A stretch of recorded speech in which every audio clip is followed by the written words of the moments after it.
Minasan, oh genki desu ka? Jawabnya genki dong. Selamat datang di channel YouTube saya Yucuba. Balik lagi nih di hari Kamis ini. Waktunya update info cuaca untuk 1 minggu ke depan. Oke, nggak panjang lebar lagi ya. Kita mulai aja. Untuk daerah Hokkaido di tanggal 1 Februari hingga 7 Februari 2024 itu di hari Kamis, Jumat, Sabtu ini akan turun salju ya. Untuk suhu terendahnya berada di -8 derajat dan tertinggi di -3 derajat Celcius. Lalu untuk minggunya berawan. Untuk suhu terendahnya berada di -6 derajat Celcius dan tertinggi di 0 derajat Celcius. Lalu di hari Seninnya itu akan turun salju lagi. Untuk suhu terendahnya berada di -9 derajat dan tertingginya di -1 derajat Celcius. Lalu di Selasa dan Rabunya itu berawan. Untuk suhu terendahnya berada di -8 derajat Celcius dan tertingginya di -1 derajat Celcius. Untuk tingkat kelembapannya sendiri itu berada di 56%.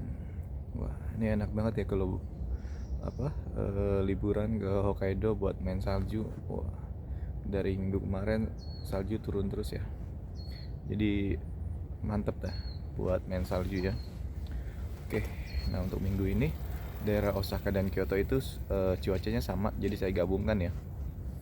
Oke, untuk daerah Osaka dan Kyoto itu dari 1 Februari ini hingga 7 Februari ke depan cuacanya di hari Kamis ini berawan tebal karena tadi malam di Osaka dan Kyoto itu turun hujan. Nah, hujan itu berhenti di jam 8 pagi. Jadi sekarang jam 9-an sudah reda hujannya ya. Nah, itu untuk suhu terendahnya berada di 3 derajat Celcius dan tertinggi di 12 derajat Celcius. Lalu untuk di hari Jumat dan Sabtunya itu berawan.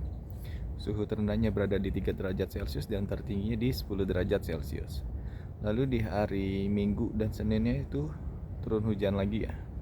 Untuk suhu terendahnya berada di 5 derajat Celcius dan tertinggi di 11 derajat Celcius.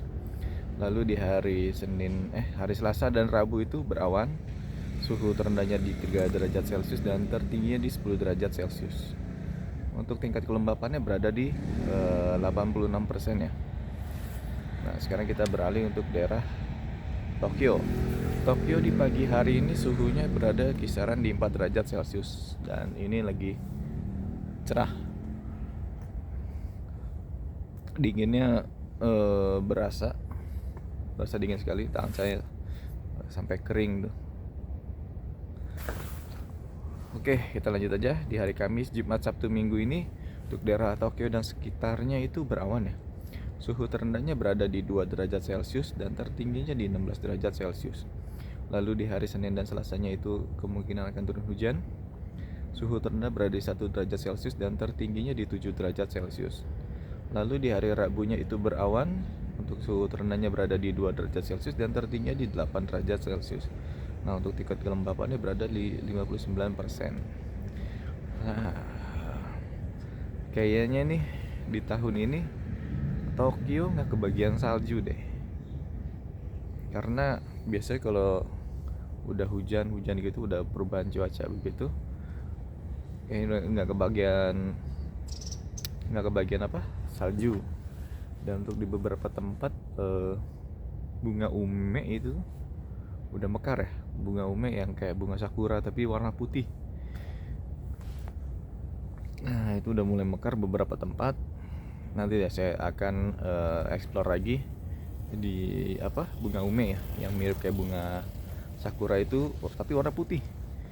Mungkin kalau kayak kita yang orang awam, dulu saya juga begitu, awal ke Jepang, wah kok ini bunga sakura bukan, ternyata itu bunga ume. Nanti saya akan explore lagi ya, saya tunjukin kalian seperti apa bunga ume. Nah, untuk di awal minggu itu ya, Senin, Selasa, Rabu itu paginya dingin, tapi di siangnya sih kalau kita lagi berjemur itu berasa hangat. Nah, tapi kalau pas lagi nggak kena matahari, ada angin tuh berasa dingin. Nah, minggu ini juga sama seperti itu tuh. Seminggu depan kayaknya sama. Karena itu di daerah Tokyo sendiri paling tertinggi di 16 derajat Celcius ya. paling panas. Nah, untuk di daerah Osaka Kyoto itu 11 derajat Celcius kemungkinan akan semakin hangat. Tapi biasanya dingin, hangat, dingin, diturunin lagi suhunya. Nah, nanti kemungkinan untuk infonya sakura itu mulai dari 23 Maret ya 2024. Nah, siapin dah buat kalian yang mau wisata ke Jepang, cari-cari tiket tuh. Katanya sih diinfokan sakura mulai mekar di awal di tanggal 23 Maret itu. Mudah-mudahan kalian pas liburan ke Jepang pas di bulan Maret itu ya, syukur-syukur dari 23 Maret itu sampai ke atasnya itu kalian di saat-saat kalian liburan bisa ngeliat sakura. Oke, terima kasih yang sudah nonton. Sampai ketemu di video-video saya berikutnya. Salam YouTuber, genki dong.